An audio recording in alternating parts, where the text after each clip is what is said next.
yakini bahwa mengabdi di ASN ini kalau kita jalani dengan baik ini akan membawa keberkahan.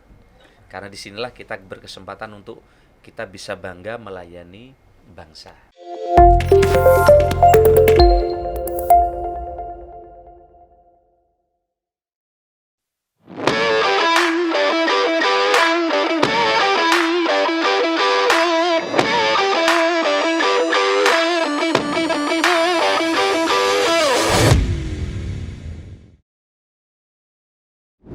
Assalamualaikum warahmatullahi wabarakatuh. Shalom, Om Swastiastu, Namo Buddhaya, Salam Kebajikan.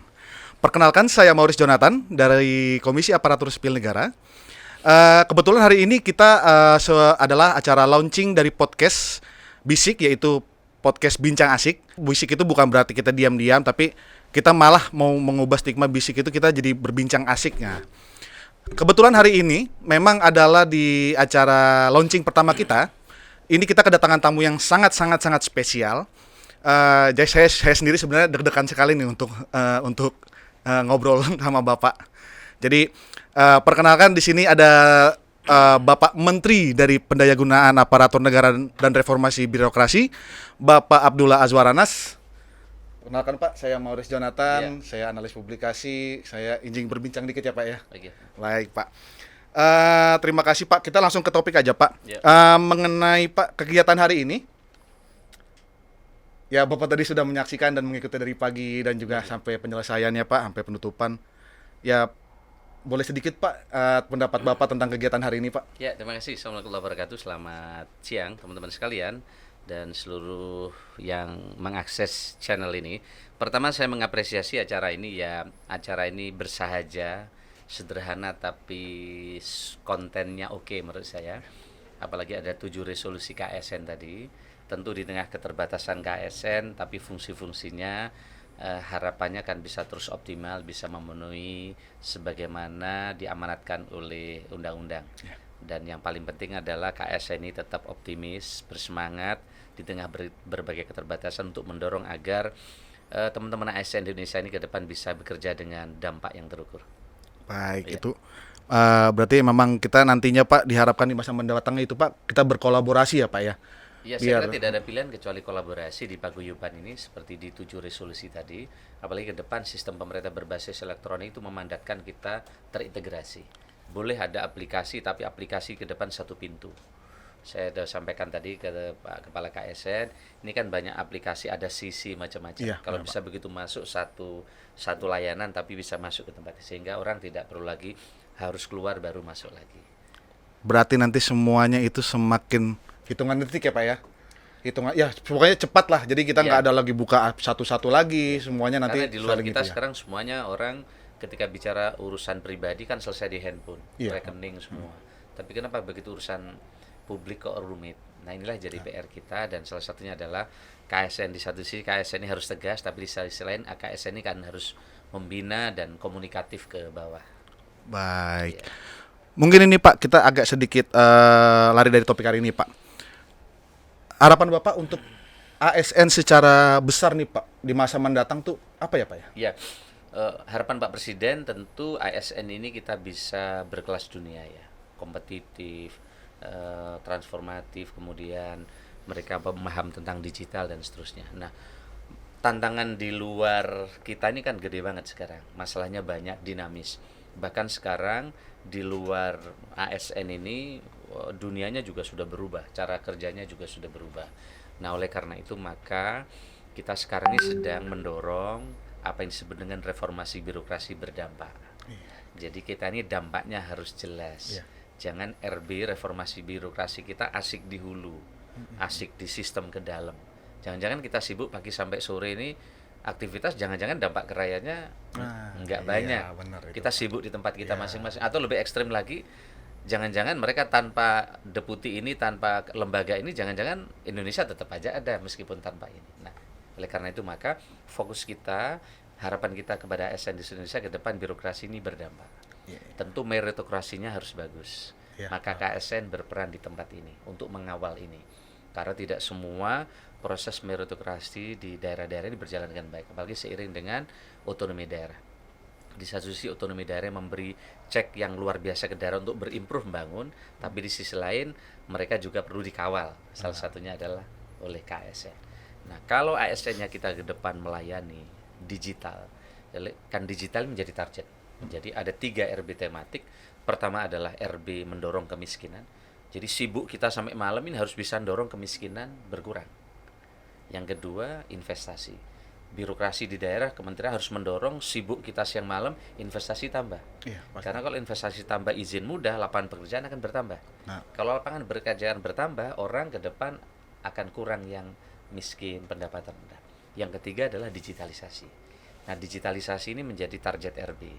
Digital bukan aplikasi, Le. iya, benar, Pak. Ini sekarang digital seolah aplikasi.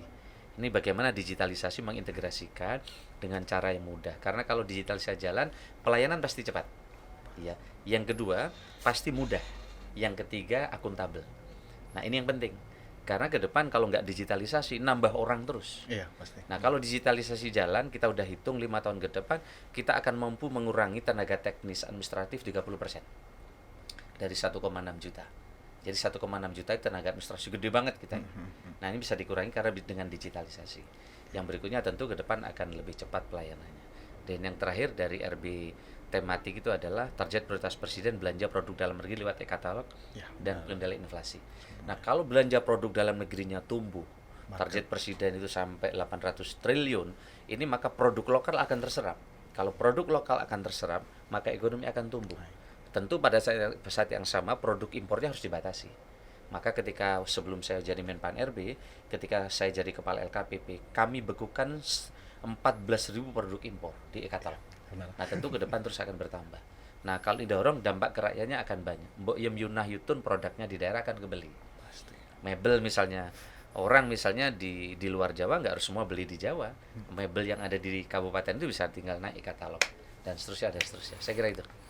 Berarti Pak, wacana pengabdi dan pelayan masyarakat itu bukan hanya semata-mata sebagai wacana lagi ya. Maksudnya harus benar-benar dirasakan kita sebagai pelayan dan pengabdi negara kepada masyarakat itu benar-benar berdampak kepada masyarakat ya Pak ya. Iya, ini yang harus kita dorong berdampak, maka meritokrasi harus mendorong dampaknya.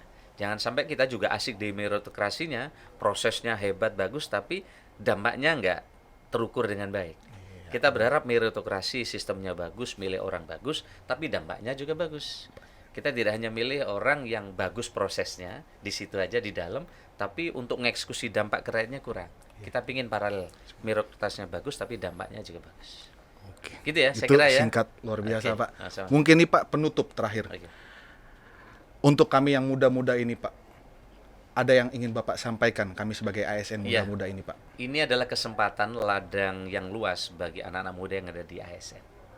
Tentu kalau dibilang pendapatan kurang, ya kurang.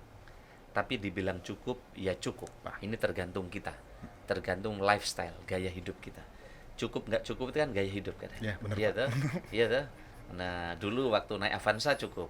Setelah naik Avanza pengen tambah lagi. Waktu naik motor juga cukup. Motor Nah, cukup, Pak. cukup. Nah, terus dan seterusnya. Nah, ini lifestyle ini penting. Nah, yakini bahwa mengabdi di ASN ini kalau kita jalani dengan baik ini akan membawa keberkahan. Karena disinilah kita berkesempatan untuk kita bisa bangga melayani bangsa. Ya. Nah, tentu harapan saya anak-anak muda hebat ini ke depan bisa mendorong pekerjaan yang berdampak. Dan ASN ini akan sangat diperlukan bagi transformasi yang dilakukan oleh bangsa dan negara. Maka selamat karena sekarang untuk jadi ASN nggak mudah. Nah, Di beberapa kementerian 1:500. Ya. Maka selamat kepada teman-teman yang telah menjadi ASN maupun yang menjadi P3K. Dan jadi ASN atau P3K itu fixed income loh. Ingat krisis kemarin, orang yang tiba-tiba kaya, tiba-tiba habis asetnya karena situasi global. Ini naik turun. Jadi orang bisnis itu jangan enaknya, itu jantungan juga. Belum pinjem bank nggak bisa Iya. balikin. ASN kalau hidup normal nggak perlu pinjaman di bank. ya. Tapi saya bangga juga ada banyak putra-putri ASN yang sukses. Sekolah sukses, jadi orang. Putranya ASN, bahkan guru yang gajinya pas-pasan. Iya. Dari sini saya lihat ada keberkahan. Nah, banyak ASN yang melahirkan pemimpin hebat di Republik ini yang kadang gajinya menurut kita ya lebih rendah dari yang kita perkirakan. Tapi mereka banyak melahirkan orang-orang hebat. Jadi selamat kepada ASN, waktunya kita untuk memberikan pengabdian yang terbaik untuk bangsa dan negara. Tetapi ya secara bertahap, tunjangan kinerjanya insya Allah kita Siap, baik. Terima kasih kita sekali, Pak. hitung Iya, ya iya. di tengah keterbatasan anggaran Iya, yang ada di baik. negara ini. Saya kira itu ya. Baik. Baik, itu. terima kasih. Terima Ini kasih. sederhana tapi saya kira oke ini ya toh. Ini bukunya buku beneran bukan gambar ini. Buku benar Pak. Bahkan sudah kalau dibuka itu sudah kebaca Pak, banyak Iya, Pak. dibaca. Baik, terima kasih. Baik, terima kasih itu. Pak Kepala ini juga. Ya, terima kasih. Jadi mungkin itu aja rekan-rekan ASN. Bukan mungkin itu aja udah banyak ini. Wah, iya sih. Saya Oke. di ini tapi itu nasihat untuk saya untuk yang muda ini ternyata. Jadi banyak sekali memang kalau saya secara pribadi banyak sekali yang ingin saya tanyakan kepada Pak Menteri. Namun memang dikarenakan kesibukan Pak Menteri, saya pun bersyukur sekali Pak Menteri bisa menyempatkan untuk hadir di podcast KSN ini, di podcast Bisik. Dan mungkin itu saja dari kami, dari KSN, dan juga saya mengucapkan terima kasih sebesar-besarnya kepada Pak Menteri untuk telah meluangkan waktu untuk mengisi kegiatan kami. Demikian podcast kita hari ini, podcast perdana Komisi Aparatur Sipil Negara, podcast Bisik, dan kita akan berjumpa nantinya dengan narasumber-narasumber hebat lagi. Sekian dari saya, Maurice Jonathan. Assalamualaikum warahmatullahi wabarakatuh. Waalaikumsalam warahmatullahi wabarakatuh. Ya. Baik.